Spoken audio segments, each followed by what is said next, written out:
ఆంధ్ర తెలంగాణలో తక్కువ ఫీజులతో high quality results ఇస్తున్న ఏకైక సంస్థ తిరుమల్ ఐఏఎస్ ఇన్స్టిట్యూట్. నమస్తే ఉమాదేవరకొండ గారు. నమస్తే అమ్మా. కర్కాటక లగ్నం వారికి కనుక మనం చూస్తే ఏ విధంగా ఉంటుంది అంటారు? వీళ్ళ గుణగణాలు ఏంటి?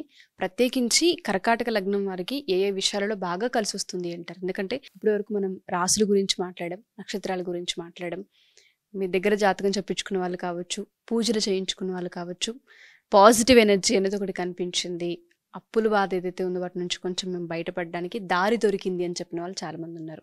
సో అలా చాలామంది జాతకరీత్యా మనం వెళితే స్పిరిచువల్ ఎనర్జీ ఒకటి ఉంటుంది, దాన్ని పట్టుకొని ముందుకు వెళ్ళొచ్చు, డెఫినెట్గా ప్రాబ్లమ్కి సొల్యూషన్ ఉంటుందని చాలామందికి తెలియదు.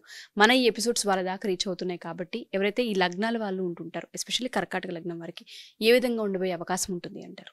సో ముందుగా రాశి వేరు, నక్షత్రం వేరు అనే విషయం మీద నేను ఆల్రెడీ 2-3 వీడియోల్లో చెప్పానండి. లగ్నం కూడా వేరు.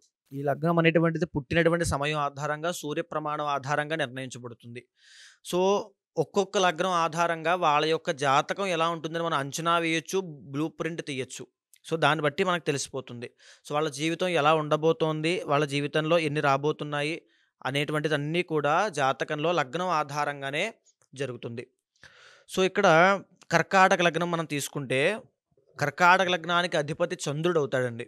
సో ఈ చంద్రుడు కర్కాటక లగ్నానికి అధిపతి అవుతాడు కాబట్టి జనరల్గానే వీళ్ళు చూడడానికి చాలా అందంగా, చాలా ఇన్నోసెంట్ పీపుల్, చాలా గ్లామరస్గా ఫెయిర్ కలర్తో, కర్కాటక లగ్న జాతకులు చాలా ఫెయిర్ కలర్తో ఉంటారు, చాలా అందంగా ఉంటారు, చాలా సాఫ్ట్గా మాట్లాడతారు.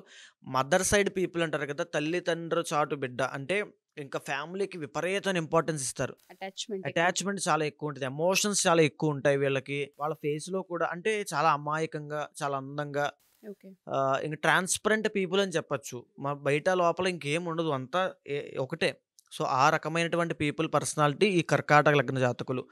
సో మదర్కి ఎక్కువ ఇంపార్టెన్స్ ఇవ్వడము, ఫ్యామిలీ కోసం ఏదైనా చేయడానికి సిద్ధపడము, సేఫ్ సైడ్లో ఉంటారు. ఇంకా రిస్క్ ఏమీ తీసుకోకుండా చాలా సేఫ్ సైడ్లో ఉండడము ఈ కర్కాటక లగ్న జాతకులకి చాలా పెట్టింది పేరు. ఇక చూస్తే 2వ స్థానం వీళ్ళకి విద్యాస్థానం రవి అవుతాడు కాబట్టి చిన్న వయసు నుంచే వీళ్ళని ఒక సోల్జర్లా తయారు చేయాలి. సోల్జర్ అంటే ఆర్మీకి పంపమని కాదు, పర్ఫెక్ట్గా వీళ్ళని డిజైన్ చేయగలిగితే వీళ్ళు విద్య విషయంలో చాలా టాప్లో ఉంటారు. చిన్నప్పటి నుంచి నారాయణ 1-1-1-1 వస్తే చూసారా, ఆ టైపులో ఉండేటువంటి ర్యాంకర్స్ అందరూ కర్కాటక లగ్నం వాళ్ళే. మెరిట్ స్టూడెంట్స్, మేధస్సు అనేది విపరీతంగా ఉంటుంది వీళ్ళకి. సో ఆ రకంగా వీళ్ళని తీర్చిదిద్దగలగాలి, వీళ్ళకి ఇది ఉండాలి. లేకపోతే ఇంట్లోనే ఉండడానికి ఇంట్రోవర్ట్గా, ఎమోషనల్ పీపుల్ లాగా, సెన్సిటివ్ పీపుల్ బాగా చెప్పాలంటే. సో అక్కడే ఆగిపోకుండా వాళ్ళని ఒక గైడెన్స్ ఇచ్చి పైకి లాగగలిగితే ఒక టాప్ పొజిషన్లో ఉంటారు వీళ్ళు విద్య విషయంలో. అంటే మాట్లాడేది కూడా చాలా స్ట్రైట్ ఫార్వర్డ్గా బుల్లెట్లు వచ్చినట్టు వస్తాయి వీళ్ళ దగ్గర నుంచి మాటలు. అంటే ఏది కూడా ఆఫ్ సబ్జెక్ట్ ఉండదు, అంతా కూడా ప్యూర్ సబ్జెక్ట్. ఎలా మాట్లాడతారో అలా మాట్లాడతారు. సో ఒక పర్ఫెక్ట్ లాయర్ లాగా, ఒక అడ్వకేట్, ఒక జడ్జి అవ్వచ్చు. అంటే వీళ్ళ మాటకు ఒక విలువ ఉంటుంది, ఆ స్థాయికి వెళ్తారు కూడా. వాల్యూ, చాలా వాల్యూ ఉంటుంది వీళ్ళ మాటకు, ఒక వాల్యూ. వీళ్ళు ఒక మాట అన్నారంటే అది ఖచ్చితంగా నిలబెట్టుకుంటారు. వీళ్ళ 10 మంది మధ్యలో సమాజంలో కూడా ఈయన ఒక మాట చెప్పారంటే అవుతుంది, ఒక పెద్ద మనిషి తరహా ఆ రకంగా ఉండేటువంటి అవకాశాలు ఉంటాయి. అదేవిధంగా తృతీయ వ్యయాధిపతి బుధుడు అవుతాడు కాబట్టి జాగ్రత్తగా ఉండాల్సింది ఏంటంటే, వీళ్ళు పనిచేసే చోట కొలీగ్స్తో చాలా జాగ్రత్తగా ఉండాలి. వీళ్ళని మోసం చేసే అవకాశాలు చాలా ఎక్కువ ఉంటాయి. మేబీ జెలస్ వల్ల అవ్వచ్చు, లేకపోతే శత్రువుల వల్ల అవ్వచ్చు. సో ఎక్కువ ఉంటాయి కాబట్టి వీళ్ళు చాలా అంటే చాలా అప్రమత్తంగా ఉండాలి. అదేవిధంగా న్యూరో ప్రాబ్లమ్స్ అవ్వచ్చు, లేకపోతే ఎక్కువగా వీళ్ళు బంధువులకి, ఇందాక చెప్పాను ఫ్యామిలీ అటాచ్మెంట్స్ అన్నాను కదండి, వాళ్ళ కోసం త్యాగం చేయడం, జీవితంలో వాళ్ళ డబ్బుల్ని, శ్రమని, పనిని, కష్టాన్ని, ప్రయత్నాన్ని, ఎఫర్ట్స్ని, విలువల్ని, ఎనర్జీని, ప్రతి దాన్ని ఫ్యామిలీ కోసం త్యాగం చేస్తూనే ఉంటారు ఈ కర్కాటక లగ్నం వాళ్ళు. సో ఆ విషయం పక్కన పెట్టుకోవాలి. కాస్త మీకంటూ కాస్త ఒక అడుగు ముందుకు వేయగలిగితే, ఒక ఆలోచన పెట్టగలిగితే విపరీతంగా మీకు బాగుంటుంది. ఎందుకంటే 12th హౌస్ బుద్ధుడు అవుతాడు కాబట్టి అది వేస్ట్ ఆఫ్ ఎనర్జీ అండి వీళ్ళకి. తప్పదు కానీ వీళ్ళు అలా చేస్తూనే ఉంటారు. బానిసలాగా సేవ, కుటుంబం కోసం సేవ, బంధువుల కోసం సేవ, ఫ్రెండ్స్ కోసం సేవ. ఒక్కొక్కరు ఉంటారండి ఫ్రెండ్స్లో, నీకు ఏదైనా కష్టం వచ్చిందా, ముందు వెళ్ళిపోయి నేనే ఉన్నాను, నేను చూసుకుంటాను, ముందు హామీ ఇచ్చేస్తారు. హామీ ఇచ్చేసి వీళ్ళ దగ్గర లేకపోయినా పక్కోడి దగ్గర అప్పు తీసుకుని మరి ఇచ్చేస్తారు. అతి మంచితనం ఉంటుంది ముందండి. సో ఆ రకంగా వీళ్ళు మోసపోతుంటారు. సో కర్కాటక లగ్నం వాళ్ళు ఆ విషయంలో చాలా జాగ్రత్తగా ఉండాలి. అదేవిధంగా వీళ్ళకి 4th అండ్ 11th లార్డ్ వచ్చేసి శుక్రుడు. సో వీళ్ళకి పెళ్ళైన తర్వాత కూడా అంటే మంచి ఫ్యామిలీ అండి. అంటే మీకు 2 ఉంటాయి ఇక్కడ. ఏంటనంటే కర్కాటక లగ్నం వాళ్ళు బోత్ సైడ్స్ ఉంటారు. ఒకటి కర్కాటక లగ్నం వాళ్ళకి పెళ్ళైన తర్వాత కాస్త ఇబ్బందొచ్చేటువంటి అవకాశాలు ఎక్కువుంటాయి. మ్యారీడ్ లైఫ్‌లో ఇష్యూస్ వచ్చే అవకాశాలు చాలా ఉంటాయి. అదే విధంగా కర్కాటక లగ్నం వాళ్ళకి పెళ్లి కాకముందు పెళ్లవ్వడానికి కాస్త సమస్యలొస్తాయి. సో, 2 విషయాల్లో వీళ్ళు చాలా జాగ్రత్తగా ఉండాలి. పెళ్లి అనేటువంటి అంశంలో కర్కాటక లగ్నం వాళ్ళు సఫరింగ్ అనేది ఉంటుంది. ఓకే. ఎందుకంటే శని అవుతాడు కాబట్టి కాస్త ఎందుకు చేసుకున్నానురా నాయనా అనేటువంటి అంశం కనబడుతూనే ఉంటుంది. అదే విధంగా అష్టమాధిపతి కూడా శని అవుతాడు. సో, కర్కాటక లగ్నం వాళ్ళు జనరల్‌గానే దీర్ఘాయుష్షు. అంటే ఫుల్ కంప్లీట్‌గా 84 పైనే బ్రతుకుతారు. ఆయుష్ ఉంటుంది, ఆరోగ్యం ఉంటుంది, అన్నీ ఉంటాయి.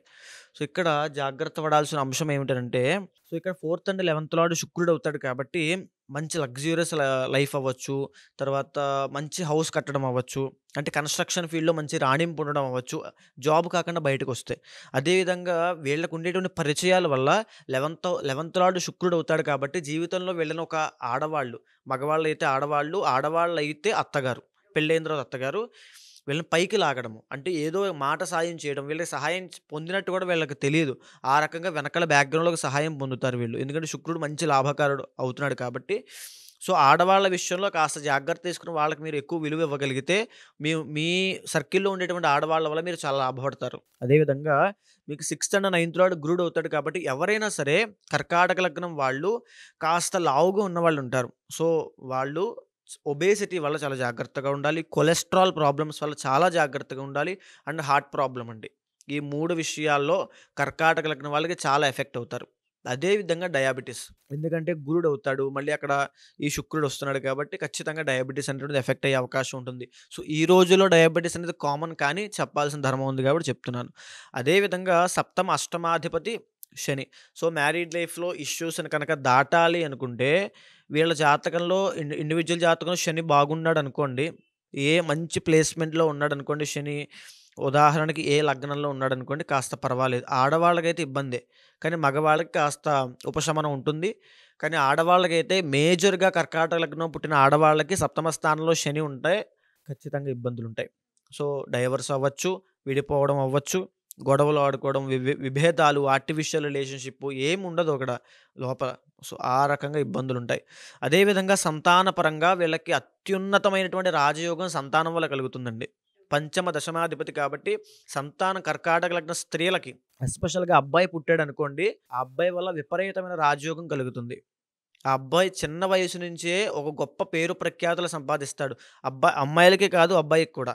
విపరీతమైన పేరు ప్రఖ్యాతులు సంపాదించడము, ఆ అబ్బాయి వల్ల కుటుంబానికి మంచి పేరు తీసుకురావడము. ఆ అబ్బాయి ఏ జ్యేష్ఠ నక్షత్రంలో పుడితే ఇంకా చాలా అచ్చొస్తుంది. అంటే కలిసొస్తుంది బాగా వీళ్ళకి విపరీతంగా. సో, జ్యేష్ఠ నక్షత్రం, సర్వదోష నక్షత్రము పుట్టిన తర్వాత కొన్ని శాంతులుంటాయి. అవి చేసుకోవాలి. అదేవిధంగా ఈ కర్కాటక లగ్నం వాళ్ళు జాగ్రత్తగా ఉండాల్సిన అంశము అష్టమ స్థాన అధిపతి శని అయ్యాడు. ఓవర్ థింకింగ్ ప్రాబ్లమ్ కానీ, యాంగ్జైటీ కానీ, మానసిక ఒత్తిడి కానీ ఎందుకంటే వీళ్ళు ఫస్ట్‌లో చెప్పాను కదండీ బయటకి ఎక్స్‌ప్రెస్ చేయలేరు.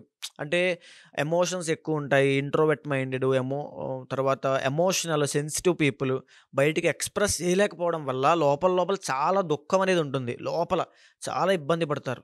సో, దాన్ని మీరు ఓవర్‌కమ్ చేయాలి. అది మీలో ఉండేటువంటి ఒక చిన్న లోపము. సో, మీరంత బాధపడడం వల్ల ఉపయోగం ఏమి ఉండదు. కాబట్టి దాన్ని ఓవర్‌కమ్ చేయగలిగితే, బయటికి రాగలిగితే దాన్ని ఓవర్‌కమ్ చేయాలంటే వెంకటేశ్వర స్వామిని ఆరాధన చేయండి. సుదర్శన హోమం చేసుకోండి. శని అధిపతి అవుతాడు కాబట్టి శనికి ప్రతినిత్యము మీరు స్తోత్రం చదవడం కానీ, పారాయణ చేయడం గాని చేస్తే దాని నుంచి బయటకొస్తారు. అండ్ లగ్నాధిపతి చంద్రుడు అవుతాడు కాబట్టి శివారాధన. ఇవి చేసుకోవడం వల్ల చాలా ఊరడింపు. అంటే మానసిక ప్రశాంతత వీళ్ళకి కావాలి. మెయిన్‌గా ఆ ప్రశాంతత కావాలంటే కొన్ని రకాల మెడిటేషన్స్ అవ్వచ్చు, ప్రశాంతంగా ఉండడం అవ్వచ్చు, కొన్ని రకాల మోటివేషనల్ క్లాసెస్ అవ్వచ్చు. ఈ రకంగా ఏదో ఒక ఎనర్జీని పట్టుకొని వీళ్ళు ముందుకెళ్ళగలిగితే చాలా బావుంటుంది. అండ్ ఇంకా చెప్పాలంటే కర్కాటక లగ్నం వాళ్ళు ఓవర్‌గా బేసిక్‌గా చెప్పాలంటే ఎక్సలెంట్‌గా ఉంటుంది వీళ్ళకి. జీవితం ఎక్సలెంట్ అండి. వీళ్ళు ఎవరికీ హాని చేయరు. ఇంకా వీళ్ళే నష్టపోతారు, మోసపోతారు, అవమానపడతారు. అన్నీ వీళ్ళకే బాణాల్లా గుచ్చుకుంటాయి తప్ప వీళ్ళు ఒక రకమైనటువంటి ట్రాన్స్‌పరెంట్ పేపర్ లాంటి వాళ్ళు. అంటే ఏముండదు పాపం. బ్లాంక్ అంతే. మంచి, చెడు, అంతే. ఏముండదు.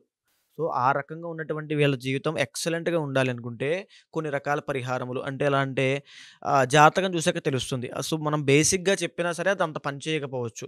సో, జాతకం చూసాక లగ్నాధిపతి ఎక్కడున్నాడు, షష్టాధిపతి ఎక్కడున్నాడు, ఏ ఆరోగ్య సమస్యలున్నాయి, ఏంటో మనం ఈజీగా చెప్పేయొచ్చు ఓకే. టకటకమని. సో, దాన్ని బట్టి పరిహారం ఒకటిచ్చి ఈ మంత్రం చదువుకోండి అన్నప్పుడు ఖచ్చితంగా మీరు మొదట్లో చెప్పినట్టుగా రుణ బాధలైనా ఏమైనా సరే వెంటనే తీరిపోతాయి. చాలా మందికి ఆస్తులకు సంబంధించిన ఇబ్బందులు ఉంటుంటాయి. ఆరోగ్యానికి సంబంధించిన ఇబ్బందులు ఉంటుంటాయి. సో, ప్రతిదానికి పూజ ఉంటుంది, పరిహారం ఉంటుందని మనం చెప్తూ ఉంటుంటాము. ఇప్పటిదాకా మీ దగ్గరకొచ్చి జాతకం చెప్పించుకున్న వాళ్ళు, దాని తర్వాత దాని పరిహారం పొందిన వాళ్ళు చాలామంది ఉన్నారు. వాళ్ళందరికీ పాజిటివ్ జరిగింది ఉంది. ఒక వే కనిపించిన వాళ్ళు కూడా ఉన్నారు. అలా ఎవరైనా మన ఎపిసోడ్స్ చూసిన తర్వాత ఆస్తి వివాదాలకు సంబంధించి ఇబ్బంది పడుతూ ఉన్నాము, కుటుంబ కలహాలున్నాయి, రిలేషన్‌షిప్‌లో మ్యారిటల్ ఇష్యూస్ ఉన్నాయని మాట్లాడుతుంటారు. సంతానానికి సంబంధించి తరచుగా ఇబ్బందులు చూస్తూ ఉంటుంటారు. ఇలాంటి వాళ్ళకి జాతకరీత్యా మనం చూసిన తర్వాత పరిహారాలు ఇవ్వొచ్చా? జాతకరీత్యా ఏదైనా సరే ప్రతి సమస్యకు ఒక పరిష్కారం మన పురాతన గ్రంథాల్లో తీసుకున్న, లేదా మన జాతకాల్లో చూసుకున్న, శాస్త్రంలో చూసుకున్న ఉంది అంటారా పరిష్కారాలు? ఉందండి. తప్పకుండా. ఎందుకనంటే ఇది కర్మ. మనం కర్మ ఏదో జన్మలో ఏదో కర్మ చేశాం కాబట్టి ఇక్కడ ఈ దోషాలన్నీ బాధపడుతున్నాం. సో, అందరికీ జాతకంలో దోషాలుంటాయని కాదు. కర్కాటక లగ్నంలో ఎక్సలెంట్ పీపుల్ బిజినెస్‌వేత్తలు ఉన్నవాళ్ళున్నారు. కొన్ని రకాల డబ్బులు విపరీతంగా సంపాదించిన వాళ్ళున్నారు. సర్వరోగాలతో బాధపడేవాళ్ళు ఉన్నారు. బేస్డ్ ఆన్ ఇండివిడ్యువల్ జాతకం అండి. ఆ లగ్నాధిపతి ఎక్కడున్నాడో తెలిసిపోతుంది. రోగ జాతకమా, బాధక జాతకమా, లేకపోతే భోగ జాతకమా అనేది తెలిసిపోతుంది. దాన్ని బట్టి మనం ముందడుగు వేయాలి. మీకు విపరీతమైన దోషాలున్నాయంటే మీరు రుణాలనేవి చాలా ఉన్నాయి. అంటే చాలామంది ఎవరో బాధ పెట్టారు, ఇబ్బంది పెట్టారు. ఇలాంటివన్నీ చాలా ఉన్నాయి. వాటిని పూజల రూపంలో ఆగామి కర్మ అని శంకరాచార్యులు ఏదైతే చెప్పారో దాని ఆధారంగా పూజలు చేసుకొని పరిహారం చేసుకోవాలి. ఏ పూజ పడితే ఆ పూజ కాదు. కొన్ని పర్టిక్యులర్‌గా ఉంటాయండి. పాశుపతాలు అవి ఉంటాయి. వాటి ఆధారంగా చేసుకుంటే వెంటనే అవి పోతాయి. థ్యాంక్ యూ ఉమా గారు. Thank you so much. నమస్తే అమ్మ.